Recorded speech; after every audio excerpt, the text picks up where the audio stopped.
बाद भी राजस्थान की सरकार की तरफ से विशेष गिरदावरी का आदेश नहीं करना बहुत बड़ी शर्मनाक बात है।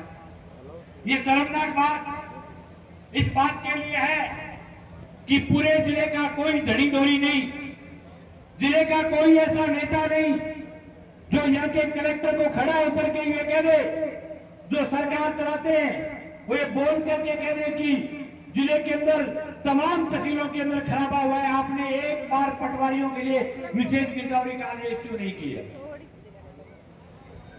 पिछले दिनों यह जिले का प्रभारी मंत्री आया, प्रभारी मंत्री कलेक्टर को रोड़े कर रहा था, कलेक्टर मन ही मन में सरकार को रोड़े कर रहा था।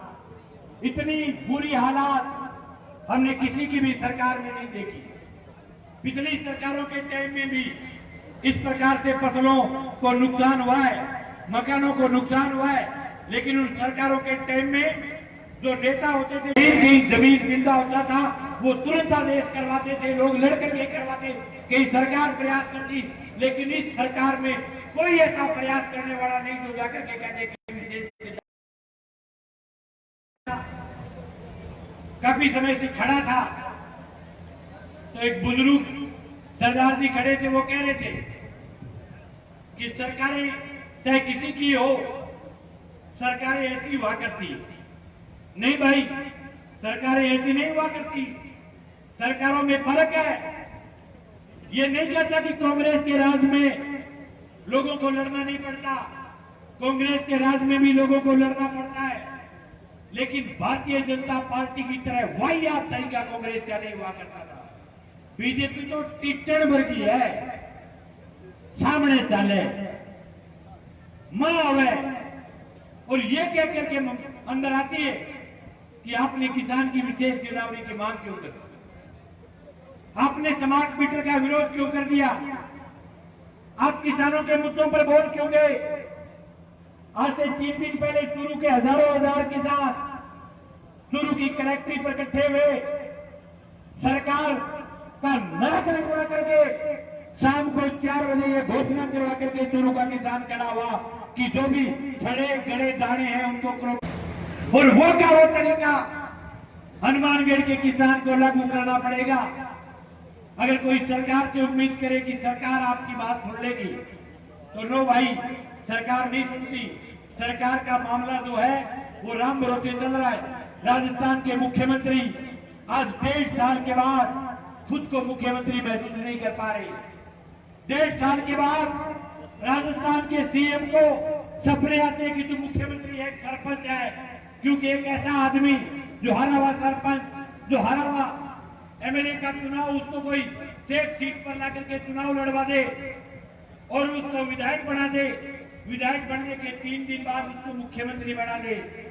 और तो बदनलाल जी को हार्ट बहुत तकड़ो, जे कोई थकल हार्ट को आदमी है तो हार्टेगा आगे भाई बदले वो हार्ट बहुत जोर को मारी जाए, पर ले एरिया में देसी माल खाइड में बच गयो, बाकी थकल आदमी हो जो गुड़ की हालात है।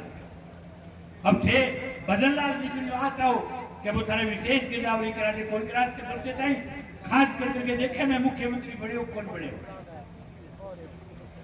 दूसरा जो मित्र है जो दिल्ली बैठता है, दिल्ली वाले मित्र ने तो सौगंध खा करके दिल्ली के दरबार में बैठे कि हमारी एक एक कलम, हमारा एक एक साइन, हमारा एक एक दस्तखत किसान की मौत का दस्तखत होगा। उन्होंने अपनी सरकार बनने के बाद एक ऐसा साइन नहीं किया जो किसान के पक्ष का साइन हो। जब सत्ता में आए तो सबसे पहले लेकर के आए भूमि अधिग्रहण बिल, हमारे लोग सड़कों पर लड़े, विपक्ष के नेता, विपक्ष के जो एमपी थे वो लोकसभा में लड़े, भूमि अधिग्रहण बिल की बत्ती बढ़वाई। उसके बाद माननीय मोदी जी लेकर के आए कृषि अधिग्रहण, जो कृषि बिल, देश का किसान 1.5 साल लड़ा, 1.5 साल लड़ने के बाद कृषि बिल वापस करवाई। और लोग एक बात कहता कि मोदी थूक करके नहीं चाटता, मोदी जो कानून लेकर के आ गया वो कानून लागू होगा, मोदी ने जो फैसला कर दिया वो फैसला लागू होगा। जो थूक करके नहीं चाटने के लिए क्या करते थे, लोग खंकार कटा दी। ये जनता की ताकत थी, किसानों की ताकत थी, और मैं ये उम्मीद करता हूं कि सरकार के अंदर मजदूरों को, किसानों को, व्यापारियों को, समाज के तमाम वर्गों को ये फैसला लेना होगा कि हम सब लोग एकजुट होकर के एक मजबूत लड़ाई का ऐलान करें और आप तमाम लोग आज से इस लड़ाई की अगुवाई करते हुए शुरुआत करेंगे। एक बार पुनः CITU के जिला सम्मेलन को मेरी तरफ से बहुत बहुत बधाई, बहुत बहुत धन्यवाद। धन्यवाद साथी मंगेश जी। चरण सिंह जी झाझड़िया सरपंच बनाना का भी क्रांतिकारी अभिनंदन, वो भी मंच पर आकर अपना स्थान ग्रहण करे। अब मैं निवेदन करूंगा अखिल भारतीय खेत मजदूर यूनियन के जिले के अध्यक्ष साथी जगदीश सिंह जी जग्गी आए और अपनी बात रखें। साथी जगदीश सिंह जी जग्गी फिर मैं आगे दे देंगे। हाँ ये बात करेंगे बस ठीक है, ठीक है।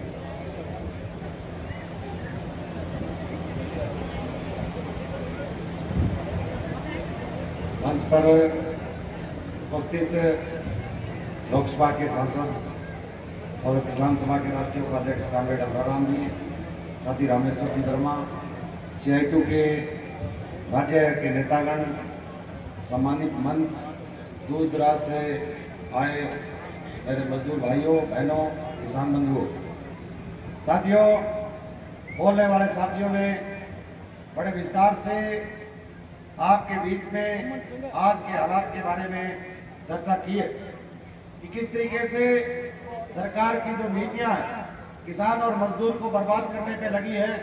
लगातार मजदूरों को, किसानों को बर्बाद किया जा रहा और दूसरी तरफ सरकार जो केंद्र में बैठी है वो तमाशे पे तमाशा कर रही है।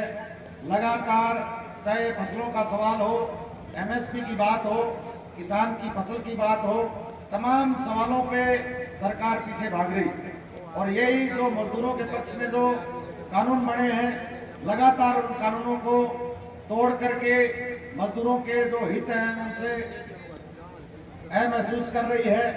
ऐसे में हमें आज जरूरत इस बात की है कि तमाम लोगों को, किसानों, मजदूरों, नौजवानों को, विद्यार्थियों को एकजुट होकर के लड़ाई को लड़ना पड़ेगा। और हमारे जिले में जो हालात हैं, इस बार अतिवृष्टि पूरे हनुमानगढ़ जिले के अलग अलग गांवों में हुई है और सरकार को भी ये चाहिए कि अतिवृष्टि का जो मुआवजा, चाहे वो मजदूर का मकान गिरा है उसका मुआवजा मिले, किसान की जो फसल बर्बाद हुई है उसका मुआवजा मिले।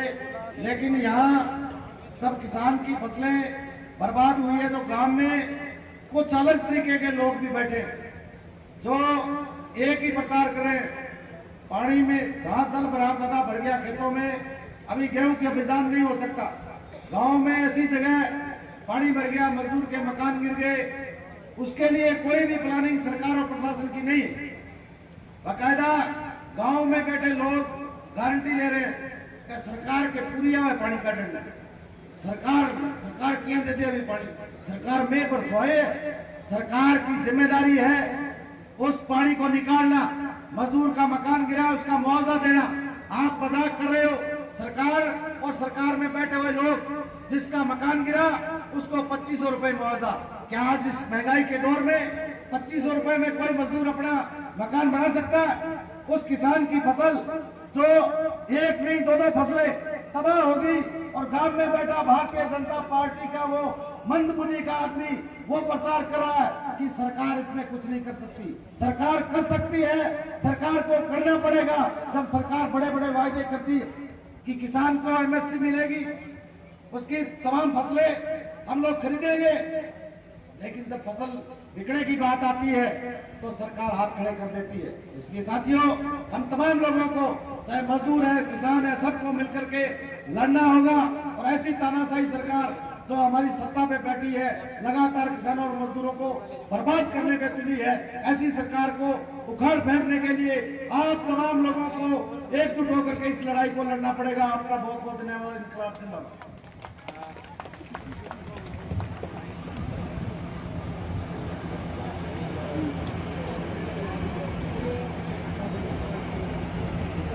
जगदीश जी शर्मा जो गोलवाड़ा के सरपंच है, उनका क्रांतिकारी अभिनंदन। और राजेश डूडी पंचायत समिति नौहर, उनका भी क्रांतिकारी अभिनंदन। रोहताज जी साहन, उनका भी क्रांतिकारी अभिनंदन। प्रताप गोस्वामी, उनका भी क्रांतिकारी अभिनंदन। जयदीप सहारण, उनका भी क्रांतिकारी अभिनंदन। भालाराम जी स्वामी